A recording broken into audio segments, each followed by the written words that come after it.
We ready to go? So we are. It's 11:02. Welcome everybody to today's virtual double crop farmers forum. We're doing this virtually, and we're glad you could join us. Appreciate you taking advantage of this educational opportunity that is offered by Illinois Wheat Association with support from the Illinois Soybean Association. It is a double crop forum, so we recognize both crops as being important and to talk about here today. This is the second webinar in a four-part series. We had our first one yesterday or 2 days ago on Tuesday. Came out, it did very, very well, and we're real excited about this one because this particular seminar today, panel discussion of our growers, was one of the most popular hours we had at the Double Crop Forum in Mount Vernon last year. So I'm expecting great things out of this. I will be introducing our moderator, Dean Campbell, in a few minutes. He's going to handle the moderating for the panel and asking questions of them, and I'll let him talk about that and about receiving questions however he would like. At this time, I just want to recognize some of the people who helped put this seminar together.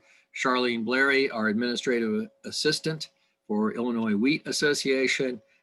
We have a couple specialists also, Stefan Sosterik, sorry, Stefan, I'm always butchering your last name. He's behind the scenes as our IT expert, and Heather Atkinson from Illinois Soybean working the Q&A session in the chat box today. So thank you all for helping to make this possible as well and bringing your expertise to this. Want to recognize our platinum and gold sponsors. Let me share my screen there. Should be there. Yes. So here we go. And should be seeing, are you seeing the whole screen there? Yes, very good, thank you. So our platinum sponsors are Agrimax, the high performance wheat seed company. ADM is a platinum sponsor. Corteva AgriScience is a platinum sponsor, and Illinois Farm Bureau.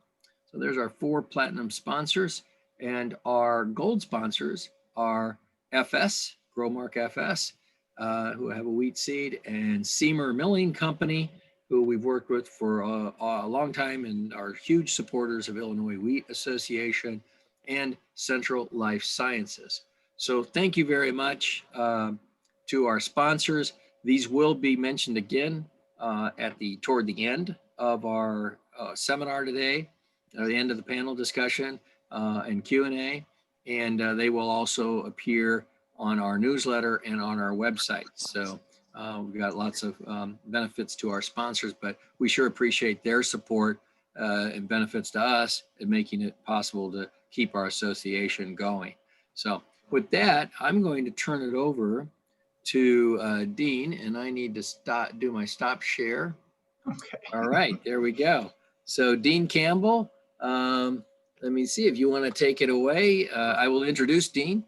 He is the moderator, and he is also the secretary on the board of the Illinois Wheat Association. So he's going to be moderating this, and we have on our panel, I'll introduce him, but Dean, you can introduce him again in a little more detail, but we do have Dan Rubin. He's not only a wheat farmer, but he's also the president of Illinois Wheat Association, and he is joined by David Justison and Dale Wehmeyer, our producers who won the wheat yield contest in 2020. So with that, Dean, take it away. Well, thanks, Mike. And I want to welcome everybody to our double crop webinar today. I do want to introduce a little further our participants in the discussion here, starting with David Justison, who come in first place in our wheat yield contest with 126.77 bushel per acre up in Montgomery County. And I say up because I'm in Randolph, so that is north of me. All these guys are. David's welcome and glad you could join us in the discussion here. Second place was Dan Rubin and he's from Fayette County and had 124.73 bushel a acre, and takes us down to third place with Dale Wehmeyer at 119.4. Very, very good wheat yields. Glad to see where they are. Looking over it, we had 18 participants that finished out the wheat contest, and though, you know, we had numerous yields above 100 bushel, which, as I recall, growing up was unheard of, at least in Illinois. So with that, I want to move on into our discussion a little bit. And I'm just going to play round robin with the guys, starting out with questions. And so I'll start with our winner, David. What do you do to previous crop for your wheat crop? How do you prepare the ground and that kind of thing? Can you give us some insight on that? Sure. One of the most important things when planting wheat is to get an even spread of the residue of the previous crop. I no longer plant wheat after corn, but I plant all of the wheat after soybeans, and I use a 45-foot grain table. So it's very important to get an even spread of that residue, especially on high yielding soybeans. I fertilize the ground with 400 pounds of mez and 200 pounds of mez and 200 pounds of potash, which is a total of 400 pounds in the fall. And then I turbo till that with a 335 Case IH turbo till at approximately 6 to 8 miles an hour. And then I seed the wheat with an N500 530 John Deere air drill. And that air drill is equipped with scales, and automatically, being an electric drive, it automatically sets the seeding rate that I select. And that precisely places the wheat. And I also have a hydraulic down pressure on that drill. And I've seen that gives me a tremendous stand. Appreciate it. I'll let you other guys comment if you want. Danny, you got any twist that you changed from that? We do similar to David. We spreading the residue even is really important. And where we're going to wheat, it's all following beans as well. But we like to plant early to mid group 3 bean, and then so we can make sure that we get the beans harvested timely and give the stubble some time to dry up good. And then we till it. We try to get as good a seed bed as we can, where we disc it, and then we run a Kraus accelerator over it ahead of the drill. So we till it 2 times, and then try to get as good a seed bed as we possibly can, fine and firm. And then we use a Great Plains drill, and we use all treated seed with fungicide and insecticide. So, I mean, that's the beginning part of it, but that's only the beginning. So, gotcha. Likewise, Dale, have you got any additions, differences that you do that you could share with us? I think what they're saying is falls in line with what good management requires. And from my standpoint, when I start calculating or targeting my populations and things like that, we make an assumption that we get every seed in the ground, and that is very important to me. So if I've got a target of 1.5 million, I want all of those in the ground, not laying on top of some residue or planting it shallow, because my calculations are all based on every seed being at least 1 inch in the ground and coming up and making a plant. So that's kind of one of the things that I think about. Otherwise, I'm kind of in the same boat they are. All of my wheat does go behind soybeans, and we do some no-till and some conventional. The conventional ground probably would say, disc, and we want a very good seed bed on the no-till side. We're very particular with that drill, making sure it's in great shape because we do need to penetrate through that residue and make sure we get it 1 inch in the ground again. Okay, thanks. This time I'll start out with Dan and kind of shuffle around. Now that we got the seed in the ground and it's coming up, what do you do to take care of your crop during the growing season? And I'm thinking fertility, fungicide, insecticide, those type of programs. Like I said, we use all treated seed, and the majority of our production is all seed production. So partly for that reason, we use all liquid N, P, and K in the fall. That way we get an even spread. And the seed companies aren't, the one we work for, or they have zero tolerance for rye. So that's the safest way I know to keep the rye out.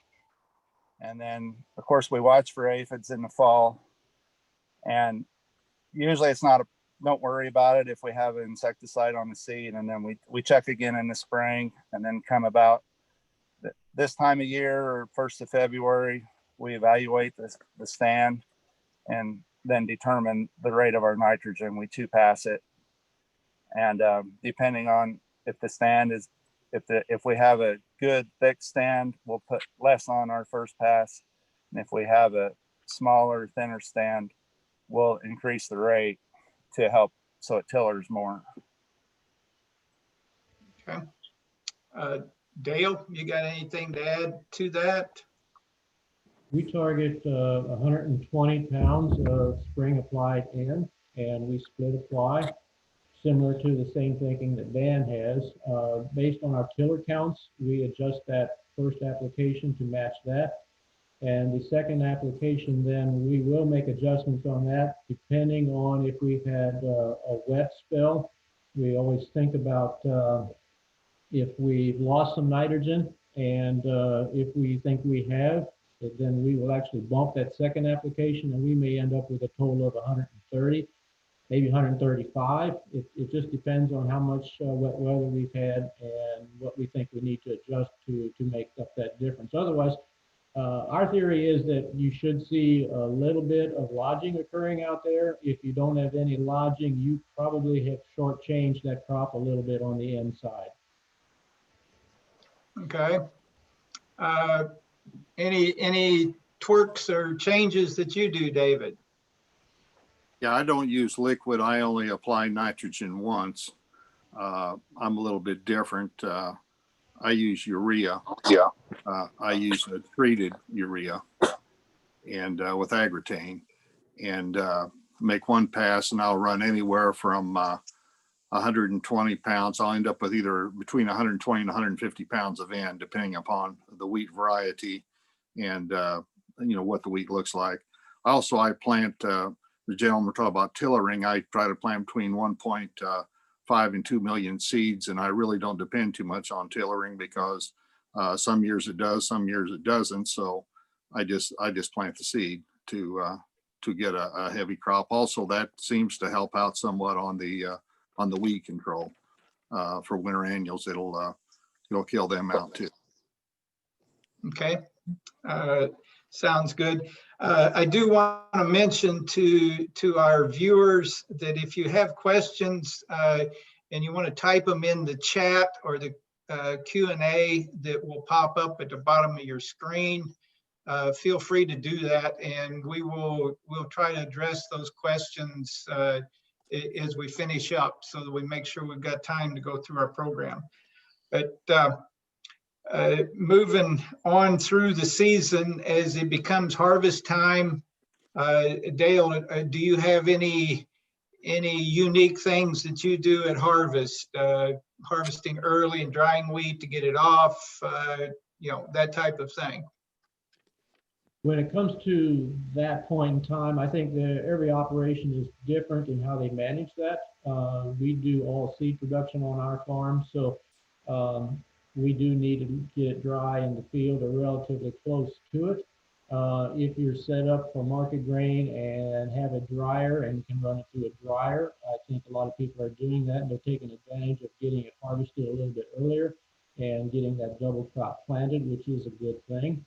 What I would suggest everybody should have is what is called a grain equilibrium chart. Um, we use that very extensively because the grain will reach an equilibrium moisture at a certain temperature and a certain humidity. For instance, if you would have, well, let me see, I wrote something down here. I wanted to make sure I got it right. For instance, 90 degrees and 85% humidity, your grain will reach an equilibrium of 15.2%. Now you can take that same situation and say at nighttime, we know humidity goes up. And so if your humidity, your temperature goes down to 70 at night and humidity is still at 85, you're at 15.8%. So when you're drying grain with just natural air, every day we look at that chart and determine if that fan needs to be running. Now, some have an automatic system where it's computer controlled, automatically turning the fan on and off, and that's nice, works good. We don't have that, so it's really nice with your cell phones. You can check a weather app and see what the temperature and the humidity is. Look at your chart, and then you will know if you need to turn your fan on or wait a little bit until that humidity drops or your temperature goes up. So in fact, you're dropping the moisture of the grain. So that's something we watch very closely. That's a twist that I hadn't followed. But David, any additions to that? I didn't mention, but I've got 1,200 acres of wheat planted this year, and the big thing with this wheat double crop deal is to get the wheat off and get the beans in. I try not to put the wheat in a bin. I call this Plan A. I've got about 50% of the wheat sold before harvest time, and then the wheat is sold to a grain terminal because the grain terminal has long hours and it's easy to get rid of it fast. So for those reasons, I don't put it in a bin, because every time you touch the wheat, it costs us money. And of course, being a producer, I'm not raising seed. I have a little bit thinner margins.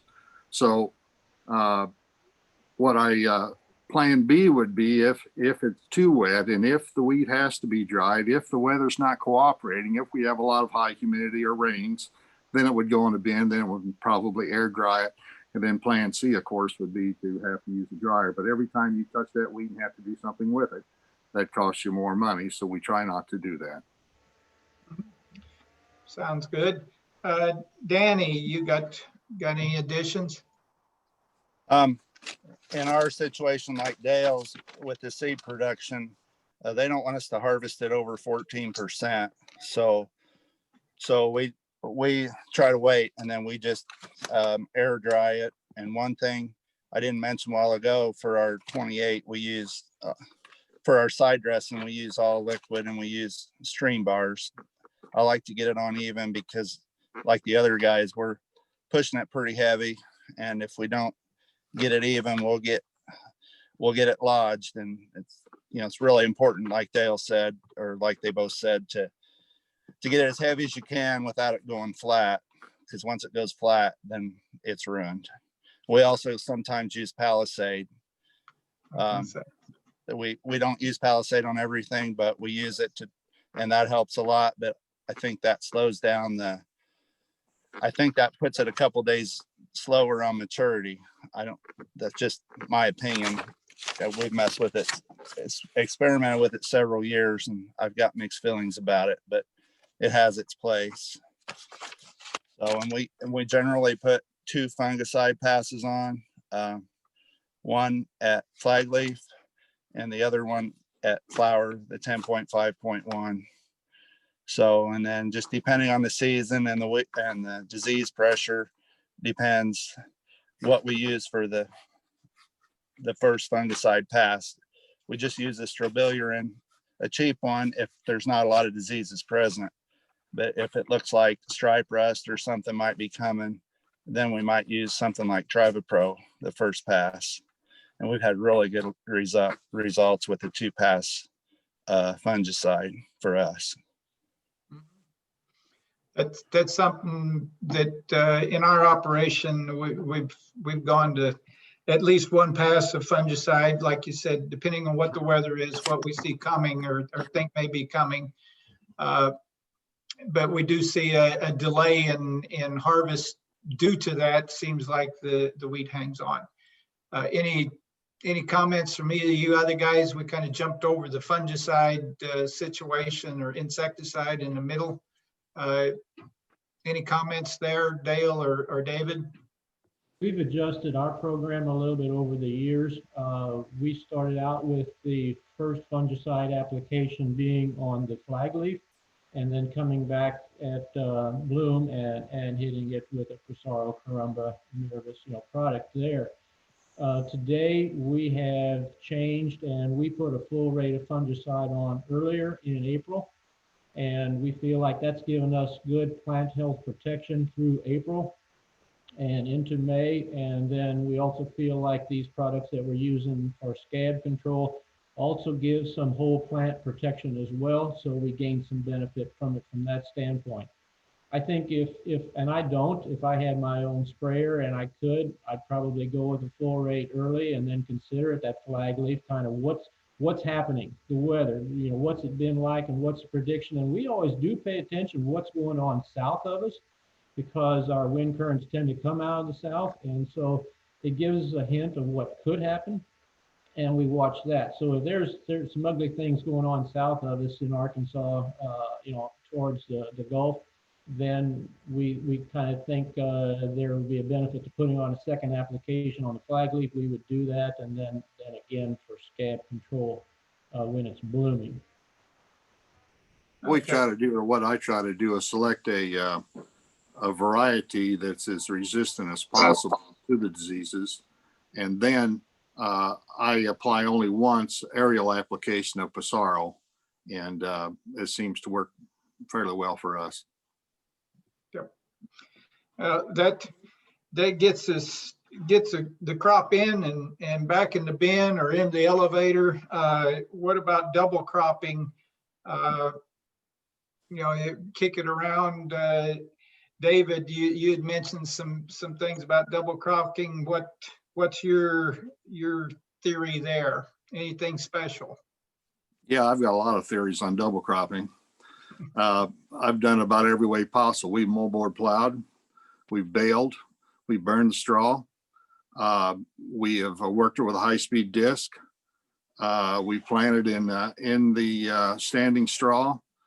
This past season, every year's a little different. This past season, our ground that we worked was twice the yield that the beans were planted in the standing straw, because we had thick straw. Our ideal way to do it, and the way we're going to continue to try to do it, is we run a high-speed disc after we harvest. Of course, again, you have to get that residue spread out and chopped up with the combine, and then run the high-speed disc, and then run a turbo till over it, and then I run the drill, and that gives an excellent seed bed, and I get a very good emergence, and that's been our best yielding double crops. Danny, how do you handle double crops? We've tried a lot of different ways, like David said, and when you're dealing with 100 to 120 bushel wheat or higher, that creates a whole another challenge, because that's a lot of straw to deal with, and a lot of times the straw is green and tough. So back to the combine, getting the straw spread as evenly as possible is really important. We've got a special spreader we've got a Deere combine, and we've got the premium chopper spreader, and that helps a lot. But in some cases we've tried burning it, and we've had excellent results. Of course, you can't burn it depending on the neighboring fields and the season, but that's been our best double crop. But anyway, yeah, getting the beans timely and a stand is so important. And if you got wet, thick straw, it's a job. Dale, any kick in with that?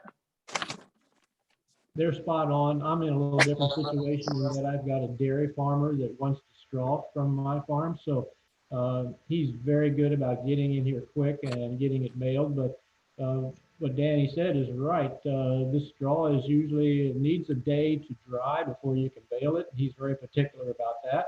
But I work with him on it. But as soon as he's done, I'm in there and we no-till directly into the stubble. I will say the equipment has gotten better over the years. And again, with giving it the right attention, getting it in the ground, it can penetrate and get it where you want it. And that's what's important. We're experimenting a little bit with different press wheels in the back, whether you use a smooth or spiked. There is a difference there.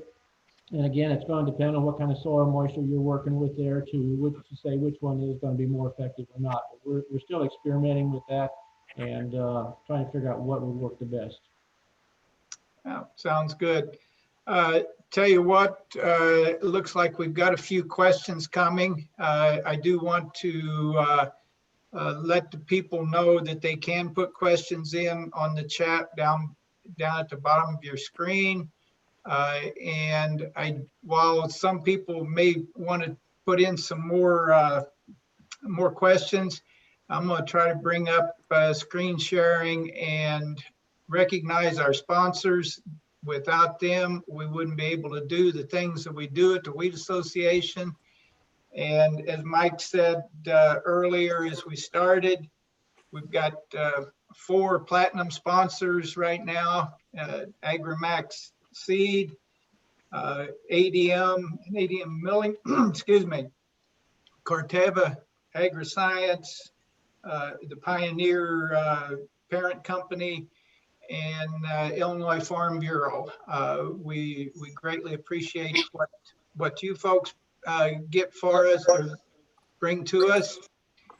And then our gold sponsors is Growmark with FS Inspire Wheat, Seymour Milling, who's been with us at a mainstay for many years, processing wheat in the Teutopolis, Effingham area, and Central Life Sciences. So with that, I'm going to drop my screen share if I can get that to work, and see if Heather has got any questions to present to us. I'll let her run through the questions and see where we shake out. All right, looks like we had our first one from Marion Shear a little bit earlier, asking what seeding rates do you use? Anybody want to tackle that one, or we can run around real quick? David, do you want to start? I think we had some mention, but I don't think everyone did. Sure. It depends on the variety, but I will go anywhere from 120 to 145 pounds, and depending on the seed size. And then again, that's on my monitor, I can run anywhere from 1.2 to about 1.7 million seeds per acre. Okay. How about Danny? Where you shoot for? We go 1.6 million to 1.7 million. And pounds, we go all by seed size. Pounds, pounds is a factor, but we do it by seed size, just like beans. Okay. How about Dale? We're in that 1.5, maybe 1.6 million. But what I keep in mind is my planting date.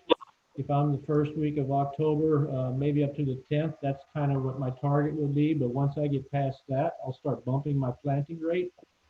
I am a big subscriber to wanting fall tillers, because in my mind, that fall tiller is going to create a head that's going to be equal to that primary head in the spring, and I'm going to capture more yield there. As you get later, your fall tillers drop off, and you're going to have to rely on spring tillers. And in our mind, that spring tiller, we can manage it and we can make it happen, but it's going to be shorter. It's going to be a little bit more down in the canopy, a little bit harder to hit with our fungicides at the right time. And so our target is, we really like to be rolling, like these guys said, thinking about the maturity of your beans on that field where you're going to plant wheat. make sure you can get it off timely and get that weed in the ground timely and hit it that way. But we're in that 1.5, 1.6 million range. And again, when you do those calculations, that's seeds in the ground, not scattered on top or planted shallow. Gotcha. What else you got, Heather? All right. Marion also asked, do you use variable rate fertility application based upon soil test levels or just apply nutrients uniformly? Let's start with Danny this time. We do it uniformly. We use variable rate on our dry fertilizer, but with liquid in the fall, I suppose it's possible, but our supplier doesn't have a way to do it, so we just do it even. Gotcha. Dale?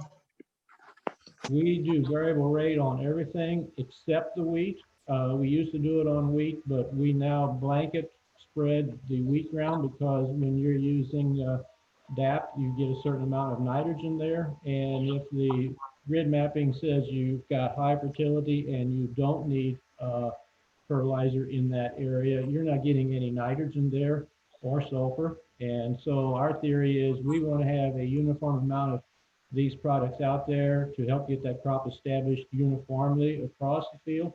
So on our wheat program, we blanket spread now. Gotcha. How about David? And we blanket spread all the wheat ground, yes. Okay. Okay, very good. Next one, Heather. How do you make your variety selections? How do you rank things like yield potential, disease resistance, etc.? Dale, I'll let you start with this one. That's a very good question, and that's really a key question. You need to know your variety that you're planting. And not only do you need to know its strengths, you need to know its weaknesses. And that's what we want to know is what are those weaknesses so that we can mitigate that risk factor as we go along. And for instance, there's varieties that have different tillering abilities, and yet they may have high yield potential. You can look at state trials and a lot of yield data, and that's going to give you a good flavor on the potential that variety has. But then if it's a variety that doesn't tiller as well or as fast, I'm going to probably plant that first in the fall to try to get those fall tillers. Secondly, if it's a robust variety that throws a lot of tillers, I'll probably move that further to the back of my planting program because I know it's got that ability. But you really need to know the strengths and the weaknesses of your variety, the yield potential that it brings to the table. Standability is huge. If I'm going to push these yields up there, I want to make sure I've got a variety that's got good standability and can handle it. So you really need a good salesperson that knows the varieties and knows those things for you can be quite valuable as you plan for your wheat program. Okay, very good. David, you got anything to add? Yeah, I look at the University of Kentucky yield results in their state trials. I look at the University of Missouri, and then I look at University of Illinois, and I kind of get a trend of what wheat seem to be doing well. And then I try to select a company that does a lot of wheat research and provides a lot of information. It's just not a sideline for them that they sell wheat because they sell corn and beans. It's that they actually study and produce and breed wheat, and that's why I select a company like that. Okay, very good. Danny, you got any comments to add on that? We just plant 2 varieties for seed production, and they usually give us a small choice, but not a big selection. But the fullest season I plant first, and the earliest maturity I plant last, because the earliest maturity will usually grow the fastest, and I don't like to see the wheat get just too big in the fall. So yield and scab resistance is my 2 biggest factors. Okay. Do you have another one for us, Heather? Yeah, I've got quite a few. Keep going. Our next one from Ken McClintock. What are the winter annual weeds to be concerned about? Will a dense stand control most of them? David, you want to tackle that one on the get-go? It depends on the year. This year, some fields, we had some winter annuals start, and actually for the first time, I sprayed Harmony this fall on probably 600 acres that normally I would wait and do until spring. But anything that competes with the wheat, especially since we had a pretty good stand this fall, and something we really haven't mentioned too much yet is planting date. I planted wheat the 20th of September and I planted it the 10th of November. And it's better to plant it the first week or two of October on yield. But for the winter annuals this year, again, I did do some fall spraying to prevent that competition for the tillering for the wheat this fall. Danny? We usually spray our Harmony in the spring. We've tried it in the fall, but usually the ground's too wet in the fall to get over it. But like your henbit and chickweed, and then onions and wild garlic, we use Harmony 6 to 7 tenths of an ounce. And when I use the Harmony, I use it by itself. I don't like to mix it with anything else because I think that affects the plant in other ways. It's just, we do it separately with the Harmony only. We may end up making 5 or 6 passes. We have our own sprayer, and we may end up making 5 or 6 passes over the field in any given season. Gotcha. Dale? We apply Harmony in the spring, and our thinking is that anything that competes with that wheat plant to be successful, we want to get rid of it. And you think about the henbit chickweed, they compete for nutrients, they compete for moisture, they compete for sunlight, they compete for space. And all of those things are factors that can, in fact, hurt your wheat yield. And so we want to eliminate those. Yep, sounds good. I'll throw in a little twist that we do in our operation, and we're running no-till strictly behind the combine, but we'll go in and spray Roundup and take out anything that's green. That's our goal, especially cheat or something like that might be in the field that would be very competitive. So we do that. Move on to the next one, Heather. All right, we've got one from Rhiannon Branch. For all panelists, how is your wheat crop looking this year compared to other years? And how has local weather been for your crop? Danny, you want to start? Yeah, I'm in South Central Illinois, and it's been a really mild winter here. We got good stands. It was dry when we planted, and it didn't all come up until we got rain, but it looks like it's evened out pretty well, and everything looks good as long as nothing happens. We'll be applying our first pass of nitrogen probably early February or as soon as the ground freezes up where we can travel. Dale? We've actually walked our wheat fields this past week, and what we found is, depending on planting date and variety, we've got some that's very thick, and we've got 6 and 7 tillers on them, which is more than we really like to see. So that first application is going to be backed off quite a bit on the nitrogen side.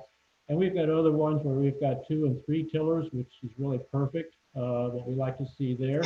We actually did apply some nitrogen this week. It's an issue with trying to get over these fields with the ground being froze. And a couple mornings ago, we did have frozen ground, and we did apply some on our fields that we thought we wanted to give it a boost early on. Our theory is when it comes out of winter dormancy or frozen ground, that plant is really ready to go and it needs it. And so a lot of times, if you look, we come out of dormancy and we start warming up, the ground is wet and soft and we can't travel. And there may be a 2 or 3 week window there that we haven't been able to get out and travel, but that wheat plant already needs it. So we really want to get our first application on when the ground is froze. So it's there as soon as it comes out of dormancy, it's already got it and it's ready to go. David, any comments? Yes, the wheat looks real good so far this winter. And again, we've had a mild winter. We'll start applying some nitrogen next week. What I have found in the past, though, when the wheat looks really good in the wintertime, it's time to buy hail insurance. Yeah, I can hear that. Heather, let's move on down the list. They seem to be coming in as quick as we can get to them. All right, next question. What % moisture would you harvest at if you have a dryer setup? What is too wet? Dale, I kind of going around the circle. You want to start with that maybe? I don't use a dryer, so I don't have a good answer to that. It seems to me I've heard of people cutting wheat around 19, 20%, but I'm not an expert on that. David, At 19 or 20 is where you could start if you're going to dry it. any comments, Danny? No, I'm no expert on drying wheat either. Well, I will say that we do grow some seed and we grow commercial wheat, and we'll try to start our commercial wheat at around 20. And so we can start planting some beans, but it works much better when it's at about 14. Everything just works great then.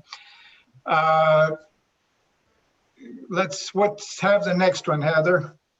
All right, we had a couple of questions come in through chat as well. What are panelists' favorite wheat varieties? David, do you have a favorite wheat? No, but I have 5 varieties this year because that tells you how much I believe in just one variety. You need to spread it out a little bit, but I've had very good luck with AgriMax 454.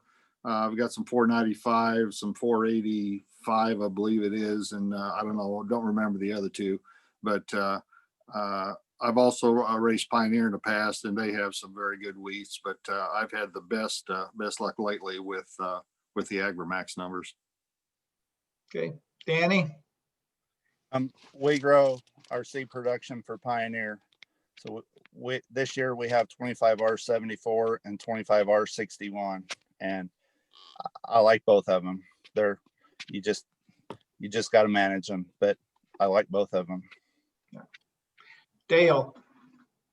So we're exclusive AgriMax because that's the brand that we work with, and we actually have a lot of experimental. I shouldn't say a lot. We have several experimentals that we look at, and the reason I do those myself is because it gives me a real good idea of its performance. I can feel it, I can smell it, I can walk in it, and I learn a lot about it, and I know how it's been managed. So at the end, when the combine runs through it, I probably have a pretty good comparison of the variety's performance.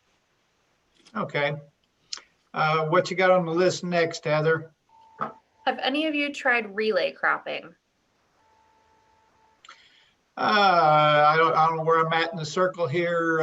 David, you want to hit that one? What was the question again? Have you tried relay cropping? I assume that they're asking they're planting the beans in the standing wheat or vice versa. No, I had neighbors tried that in the past, and it didn't work out real well for them. And it depends a lot on the weather, whether or not you get if that's what it is, interseeding. I would much rather drill the beans and get them where they belong. Yeah. Danny, any experience there? I've heard of some neighbors fly beans on into the standing wheat, even in a really wet year.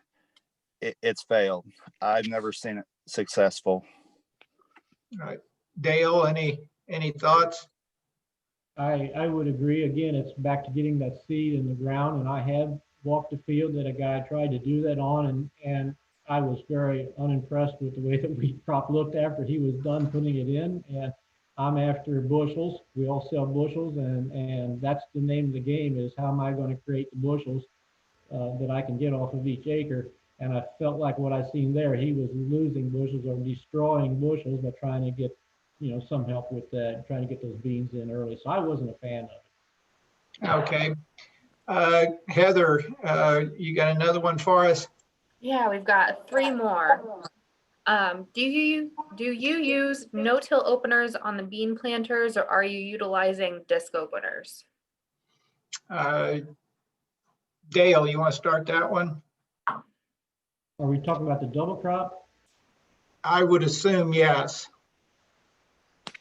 I mean, we use a Kinsey planter, split row planter, and it's got the double disc openers. I am very particular. I mean, equipment is only as good as the maintenance that you do on it. And back to the equipment, we didn't really talk about it, but if you're using a drill, it still needs the same amount of attention as you would give your corn planter. Those double disc openers, you need to measure them, make sure you've got the right size and they're fitting tight together to get that seed at the bottom of the trench.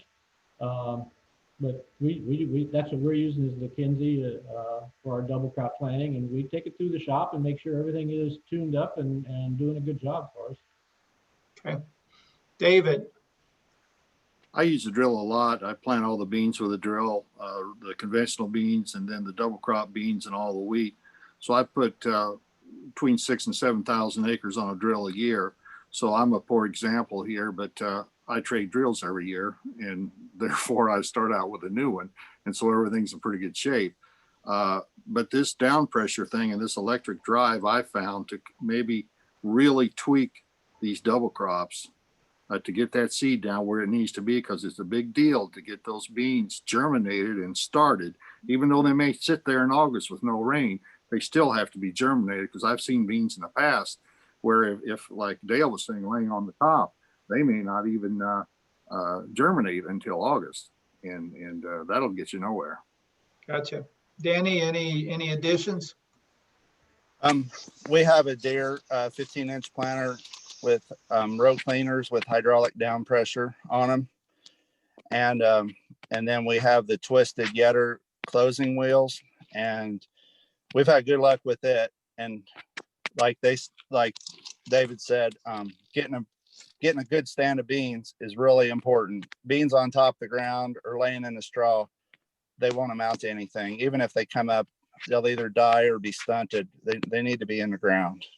Okay. Heather, you got another one on the list. Have any of you done tests on row spacings and compared different widths, such as 7.5 inches, 10 inches, 15 inches? Danny, have you done anything with that? No, the drill we have now is 8-inch, and I've seen several different neighbors experiment with 15-inch wheat, and they've went back to drilling it. So I still think drilling it's better, and the narrower the rows, probably the better. Yeah. Dale, any comments? We use a 7.5-inch spacing on ours. I know in Europe they've narrowed it down, and in my mind, it seems to make sense. And you go down to 4-inch even, which you can get some equipment that they make like that over in Europe, but very little of that. On the 15-inch row side, I think we're learning more all the time. And again, it really gets down to variety selection and management to make that work. We did have a guy that planted some of that 454 this past year, and he cut over 100 bushel wheat in 15-inch rows. Very successful at it. So I think we're still learning, and there is potential that we're going to get that figured out to where we see more success stories on that. Yep. David, any comments? I haven't tried any different row spacings with wheat in the past. We weren't so much worried about yield. We actually broadcast some wheat, and we found that the drill does a better job than broadcasting. And then the wheat is planted in 7.5-inch rows. We have done some difference of 30-inch rows, 15-inch rows, 20-inch rows, and the double crops, and the 7.5 works best for us. Gotcha. Next one, Heather, we're starting to need to wind her down, but I think we got one or two more we can go through. Yep, we've got two more. What time or GDU timing do you spray the Harmony herbicide?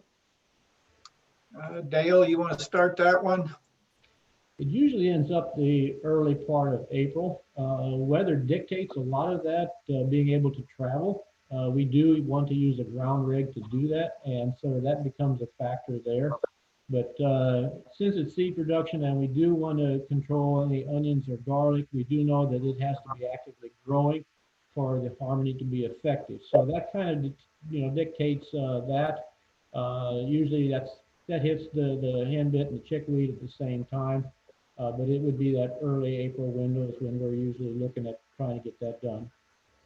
All right, thank you. David, I know I- you said something about you did some in the fall and probably waiting for some in the spring. Yes, about half of it in the fall. I've never done that before, but I thought we tried to have agronomists that suggested doing that. And we'll just see how it works out, whether or not he's the agronomist next year or not. And then we will wait till it warms up in April before we do the rest of it. Okay, Danny. Kind of like they said, you need 3 60-degree days in a row for the weeds to be active, is what I've been told. And then it depends when the ground will travel. We do everything with the ground sprayer, nothing with the plane. Everything with the ground, no matter what. Okay. And I think we got one more, don't we, Heather? Yeah, this looks like our last one. Are you guys using sulfur? If so, what time, rates, and types of sulfur? David, do you want to start with that one? With the mez that I use, it has sulfur in it. And again, the recommendations that we use is supposed to be enough for the wheat crop. We don't add any additional sulfur later in any additional passes, but we try to get it on when we apply the fertilizer in the fall. Okay. Danny, do you add any sulfur to your fertility program? Yes, and that works well with the liquid fertilizer in the fall.